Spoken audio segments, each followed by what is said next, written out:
Abraham Lincoln is reading his presidential mail. Some come from congressmen, others from generals. But this one is different. If you attempt to abolish slavery in Maryland, you will be murdered. Lincoln smiles and crumples the paper. He's had over 10,000 death threats since his election.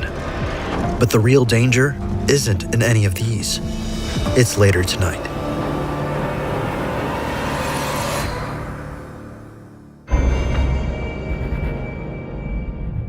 A man pushes through the door of Ford's Theater. He's a celebrity, John Wilkes Booth, one of America's most famous actors. For months, Booth has raged at Lincoln's speeches. Calls to free the slaves, demands for equality and the right to vote. But today, something feels off. "What's going on up there?" Booth demands. "We have a special guest tonight," replies the stagehand. Booth freezes. The decorations confirm it. There's only one man it could be. To him, Lincoln isn't saving the country. He's destroying it. His own family voting for him is proof. Twice, Booth has tried to kidnap the president, only for both attempts to fail. But the stars have aligned. He knows every corner of Ford's Theater. He's worked here many times. The president will be located in boxes 7 and 8. Despite this knowledge, killing him won't be easy. Booth's hatred stretches far beyond Lincoln. The president is one part of a much bigger plan.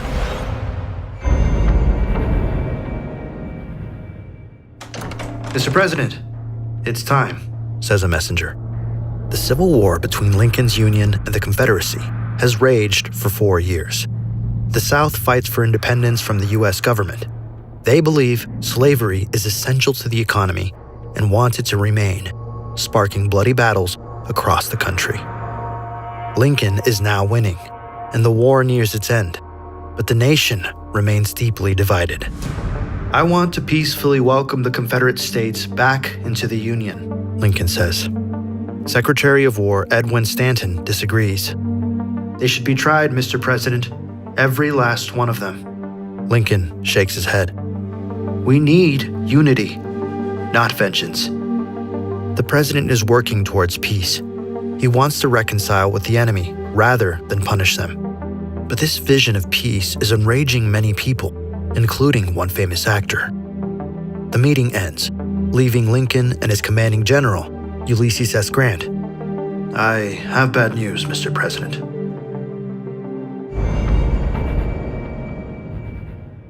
Booth strides toward Pumphrey's stable, mind racing. There is no time to waste. If he wants to be successful, he will need to plan ahead of time. "Give me a roan mare. I will pay now," he says impatiently. The horse will wait behind the theater, crucial for his escape. But word of Lincoln's death will spread fast. He'll ride south through Navy Yard, then through southern Maryland into Virginia, ultimately seeking refuge in the Confederacy. Tonight's mission is bigger than Lincoln, bigger than war. The goal is to collapse the Union. Nothing will stand in Booth's way. The easiest step is complete, but the second is much riskier. Modify Lincoln's box so he can easily get in. Then, kill Lincoln without anyone noticing. Booth rides to the theater. Nothing has gone wrong. Yet. "Well, General, what's the news?" "I won't be joining you at Ford's Theater this evening. I'm needed in New Jersey." Lincoln nods, though Grant's absence weighs on him. Together, they are a signal of strength for the Union. Lincoln crosses the hall for lunch. The dream he had 3 nights ago is still playing on his mind. He was wandering through the White House at night. It was strangely quiet. Suddenly, he heard something. Weeping sounds, as if someone was mourning. He followed the crying until he stumbled into the East Room, where he found a sickening surprise. Mourners, gazing at a body covered with a blanket. "Who is dead in the White House?" he asked. The answer came. "The president. He was killed by an assassin." Back in the present, Lincoln greets his driver and footman, men he's known and trusted for years. Both look out for him and his family's safety. Like most presidents during this time, protection is limited, with only 1 or 2 bodyguards following Lincoln each day. Crook had been a police officer before joining the White House, the best on Lincoln's detail. Having completed a double shift, he won't be present tonight. Crook leans in. Sir, don't go to the theater. It's not safe. Booth leads his roan mare into the alley behind Ford's theater and walks in the back door. But there's one problem. The theater is alive. Rehearsals, stagehands, musicians, all walking around. If Booth is caught modifying Lincoln's box, the entire plan collapses. He waits for 2 stagehands to leave, then climbs the steps. He sees the location where Lincoln's security will stand. Booth has an idea to slip past him. But like his previous attempts, plans don't always go as expected. Lincoln has just started his second term as president. For many years, he's understood exactly what the people want. Which reminds me of today's sponsor, because after a decade of continuous improvements, it's remained one of the top naval warfare games each year by delivering exactly what the people want. If you're tired of buying overpriced games but still want something that feels new, World of Warships is free to play and is handing out a limited time offer for new and returning players. This is because, unlike normal games, it avoids becoming boring by letting you control over 850 different ships, along with multiple maps and changing weather conditions. But what really sets it apart is how the game optimizes for realism and gameplay. Every ship is accurately designed from real historical blueprints, enhanced by stunning graphics. They even have history's biggest events, such as D-Day, the Battle of Midway, and the evacuation of Dunkirk, available on set game modes. For the festive season, every day you play the game, you'll decorate your own Christmas tree at Noordlishaven Port and get a free gift from the Advent calendar.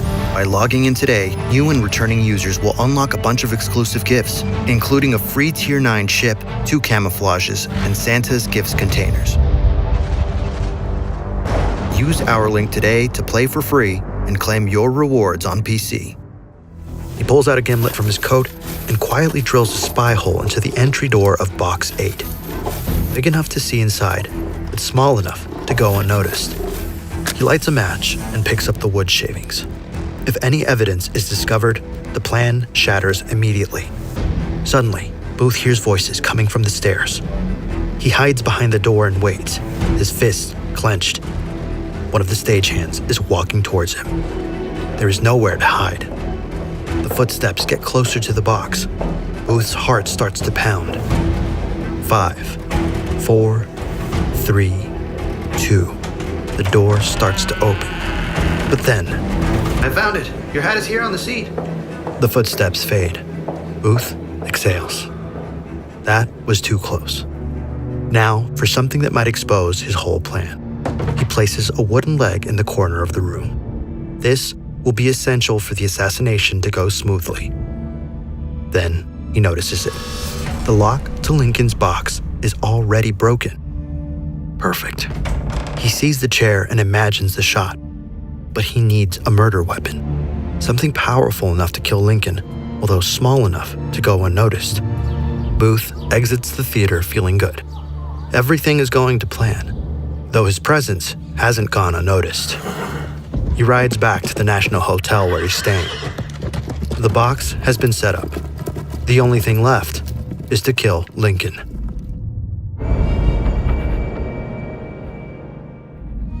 Lincoln senses the risks. His dreams still weigh on his mind. But one thing compels him to go.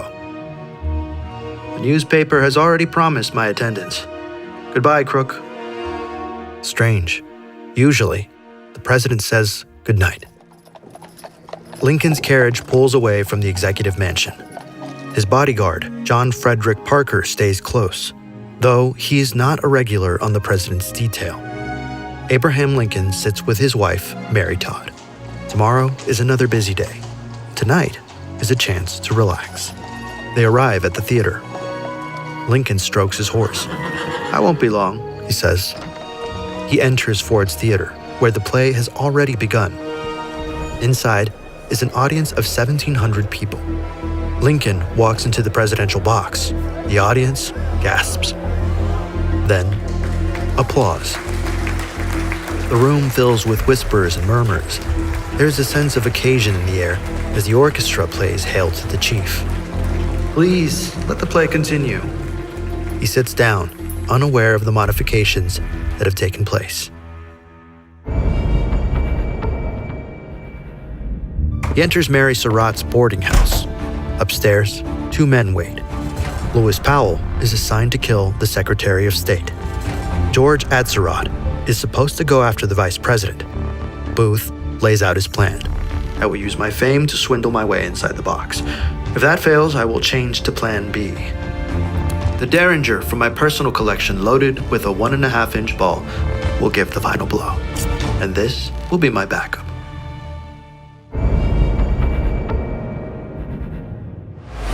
Booth cuts through the streets and turns into the alley behind Ford's Theater. But something is wrong. He clutches his chest. He feels the world closing in on him. The plan is perfect, but it's fragile. He's banking on one specific moment. If he doesn't reach Lincoln's box in time, his entire cover is blown. If that happens, the chances of success become even slimmer. Booth meets the stagehand supposed to hold his horse. Are you all right? I will wait out here for you. Yeah.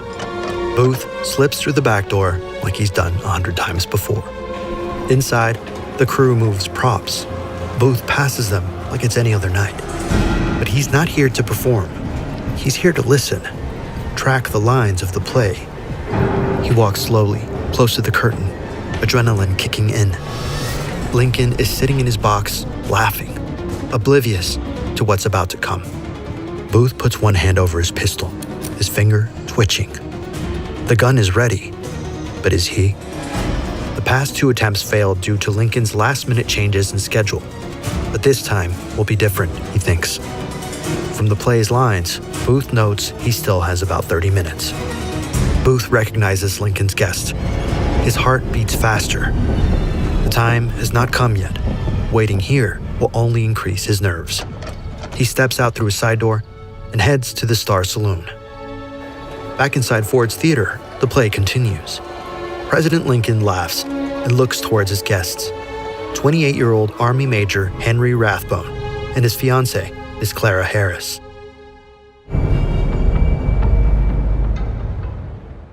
He walks fast and pushes through the door, taking a seat at the bar. Whiskey, not brandy. Booth tries to remain confident, but doubts are creeping in. Tonight, his usual order is not strong enough. Being searched, facing the president's bodyguard, and making a successful escape feels too uncertain. He takes a deep breath and glances around the room. At the bar is Francis Burns, Lincoln's driver. He's with one other man, but Booth can't recognize him. He drinks beside the very men loyal to his target. Then, You'll never be the actor your father was, a random man blares. Booth doesn't flinch. He just smirks. When I leave the stage, I'll be the most famous man in America. He downs the whiskey and walks out. His time is now. Booth walks to Ford's Theater. Inside, the play is moving toward its final act. He must get to Lincoln's box in time for the joke. If he arrives too late, the opportunity will be lost forever.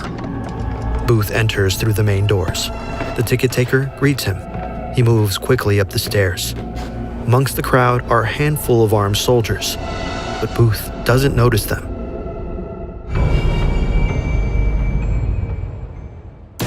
Every second is life or death. Booth reaches the top of the stairs. Ahead of him is the door to the state box. Next to it is a man sitting. It's Lincoln's footman, unarmed. The bodyguard is probably inside. Booth doesn't want to kill another person, but he can't allow anyone to get in his way. He approaches Forbes and takes out a calling card. His heart starts to pound. There's only a few minutes left until he must strike. Forbes stares at it, eyeing every detail. He looks back up at Booth, eyes narrowing. Ah, John Wilkes Booth. The president is fond of your place. Please, go ahead. No turning back now. He clutches the knife on his waist, ready for Lincoln's bodyguard. But the room is empty. Maybe he's with Lincoln. He grabs the wooden leg he planted earlier and jams it in place, wedging the door so nobody can get in. He looks inside the box through the spy hole. Lincoln is right there. On stage, the actress says a line. Don't know the manners of good society, eh? Next will be the joke he has been waiting for. He turns the knob and steps inside. The president's bodyguard is not here. Then it hits. Well, I guess I know enough to turn you inside out, you suckdologizing old man trap. The crowd erupts. Booth raises the pistol, hovering it behind Lincoln's left ear. He fires. Lincoln's head drops forward. Mary Todd turns, confused. The crowd keeps laughing. They think it's a part of the show. Rathbone sees Lincoln's head bleeding and attacks. Booth plunges his knife into Rathbone's arm, deep to the bone. He moves to the edge of the box and jumps. His boot catches a flag, twisting him midair. Booth slams into the stage. His leg breaks, but he stands and yells, Sic semper tyrannis. In the box, Rathbone shouts, Stop that man! Booth dashes behind the stage. A man grabs him. Booth takes his knife and drives it into him. The man's grip releases. Booth continues running towards the back entrance. He exits and screams, Give me the horse! The stagehand freezes in shock. Booth knocks him over, jumps on the horse, and disappears into the night. In the chaos that followed, Abraham Lincoln was carried across the street to a boarding house, where he lay deep in a coma. The person meant to protect the president that night was the man getting drunk inside the saloon with Lincoln's driver. The other conspirators were quickly captured and brought to justice. Lewis Powell stabbed the Secretary of State, but Seward survived. George Atzerodt decided to calm his nerves at a bar and ended up getting too drunk. The president clung to life through the night. But at 7:22 a.m. on April 15th, Abraham Lincoln died, and the hunt for Booth began. Edwin Stanton, the man Lincoln was debating with earlier that day, starts the largest manhunt in American history. Booth fled to Virginia. His escape lasted 12 days. On April 26, Union soldiers surrounded him in a barn. They told him to surrender, but he refused. He was shot and killed on the spot.